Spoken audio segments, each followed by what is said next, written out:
Hello and hello. Thank you so much for joining me today for Last Week in Germany. Let's do it. Top posts from last week of r/Germany. Found this in a German village. Guess it's a joke.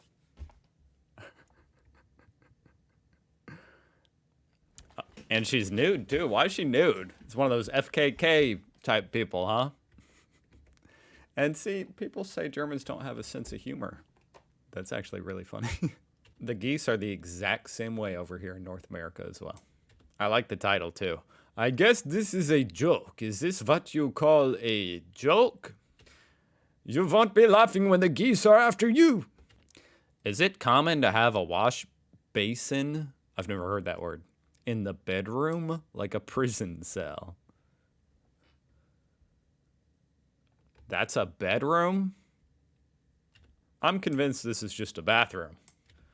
Not unless it's some kind of dorm, or an old house, or a prison, or a brothel, or a prison brothel.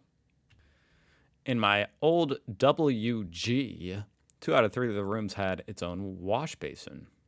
It made the morning routine a lot easier. Yeah, I mean, I don't see why it would be inconvenient. Seems very convenient to me. A little odd, but convenient.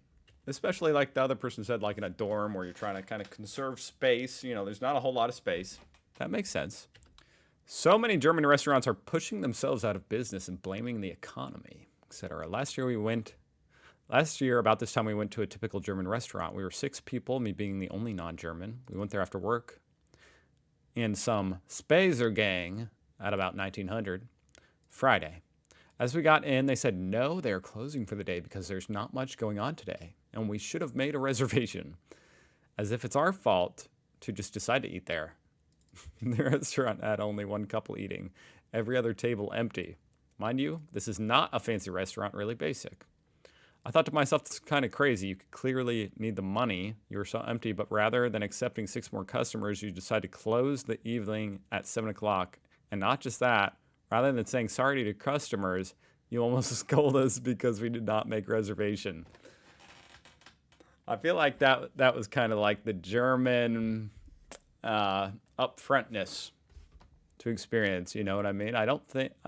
I assume it wasn't intended to be rude. It's just very straightforward. Here in America, it would be considered rude.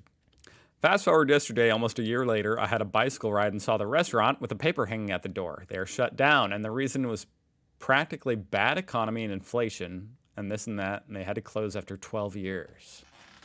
That is quite fascinating. You know, I feel like that is kind of a European thing in general. The whole, like, we're closing the business because it's not very busy right now. That is just, for whatever reason, that's just not how businesses work over here in America. Like, that would essentially never happen. It wouldn't just be closed like, oh yeah, we're randomly closing at this time because not a lot of people showed up. They're gonna remain open for the hours that they always do. And whether or not they go out of business, you know, that's a whole different story. But you can bet that any business that's normally open at a time is gonna be open. And that might just be another part of the culture that this person's not used to, wherever they're from, as I would not be. And I do think this person has a good point. I mean, as far as business over here in America, that would be the reason why, is you don't ever want to tell a customer, you know, you don't want someone to come to your restaurant and then be turned away during normal hours, because then they're not going to come back in the future. And at least over here in a relatively small town, you rely on the regulars to fund your business. So if the regulars don't know, you know, they can't count on you being open when it says it's going to be open, then yeah, they're probably going to stop coming. So kind of an interesting post. It goes on to talk about a couple other restaurants with similar types of bad experiences that are now closed. Obviously, in the times of high inflation and stuff, you know, central banks are basically purposely making the economy slow down to lower inflation. That's no secret, I don't think. So they're almost intentionally putting some businesses out of business to slow down demand. Or rather, slowing down demand put some businesses out of business. But this does seem like different explanations. This does remind me of something that actually, the exact same thing happened all the way over here in Indiana on the old Facebook I saw the other day.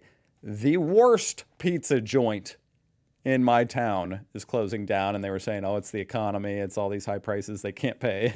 And everybody was like, no, it's just because your pizza was trash. We had a local business close. Think random stuff from fancy dishes to random decorations. A place to copy keys. They had cute stuff, but they closed because of bad economy. When in reality, they were open Monday to Thursday, 10 to 12, 13:30 to 16, Friday 10 to 14, and Saturday 10 to 12. Those aren't hours for the average worker to even visit. Yeah, that is exceptionally odd. Even if they wanted to go for something on their lunch break, they can't because the store is closed. It's bad economy because the store itself makes it that way. That does seem like a downward spiral where a business is losing business, so they shorten their hours. And because of the shortened hours, now people don't go as much and they lose more business. Okay, so this should be interesting. My experience as an American after living in Germany for 9 months. We are an American family who moved from the U.S. to Germany 9 months ago with 2 kids and no Deutsch. At first, I was against this move. I was so against it. I did my research and I asked many expats about their experience, and I came on here and interacted with so many of you who moved to Germany. I've heard so many stories and made up my mind about Germany and that it is not for me. This was, of course, before we actually moved here. But now after being here for 9 months and kind of getting past the cultural shock, Germany is not bad. I feel alive here. In the US, I felt like a robot and on survival mode. The old work to live instead of living to work. Everything was fake. Everything was a competition. My 8-year-old was not living her age. She was pretending to be a teen due to peer pressure. Wow, that's messed up. I could totally see that. My God.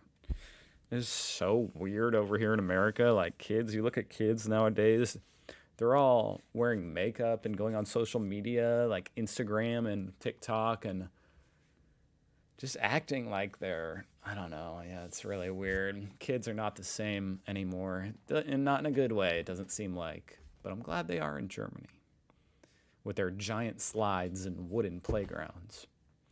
I don't know to explain it, but I'm happier here. Anyone else feeling the same? You gotta love a good feel-good post. I mean, it doesn't make me feel good as an American, but should make you guys feel good. I like your comment about your 8-year-old, and I've noticed it having lived outside of Germany before. Kids in Germany can be kids. They can be innocent. They can run around and play, and I love that. Wow. Definitely scary stuff to read as an American parent with a young son. The old standard, what does this mean? In Germany post. What are the numbers and symbols on some German doors? Whoa, this looks kind of cryptic. That is a really cool door. Looks like a math problem. 20 times C plus M plus 3 times 24. It's at the Schwarzwald. From Wikipedia. For instance, if the year is 2024, it would be 20 times C plus M plus B plus 14. The initials refer to the Latin phrase. I'm not even going to try to say that. Oh, may Christ bless this house. Folkloristically, the letters are often interpreted as the names of the 3 wise men. So is this something they write on the door when the house is built? Or is it updated every year? Maybe. My girlfriend, her friend, both from Germany, and I from the US, made this document for some friends' first trip to Germany. Okay, this is fun. Ruhetag, Sunday, quiet rest day. Of course. Nurbar, kein EC-Karte, cash only. That's important. I know there's lots of cash only. Tax always included in prices. That's amazing. Fond, know what that is. Grocery store, Edeka, Rewe, Kaufland is better than Aldi, Lidl, and Norma. Lots of discounts for museums and attractions for students, seniors. Okay, same with over here in America. Chocolat. Germans love chocolate. Many incredible artisanal chocolatiers. Okay, I'm going to have to react to this. World's largest chocolate stores in Berlin. I'm writing that down. Recycling. Germany is the world's top recycler. I didn't know that, but I could have guessed that. I like this. Blah, blah car. Apparently that's your Uber. Blah, blah car. Of course, the coffee and Kuchen. Coffee, Kuchen. Sounds awesome. Coffee and cake.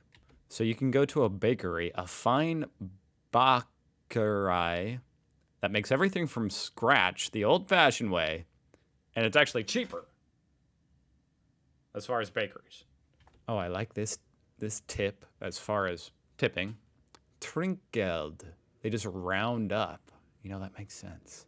20% not necessary. Gotta love that. This is funny that you have to signal the waiter to get the bill. I would just sit there for hours. Hours waiting for him to bring the bill. All right, I've seen enough, folks. Thank you so much for joining me today. We're going to have a great week.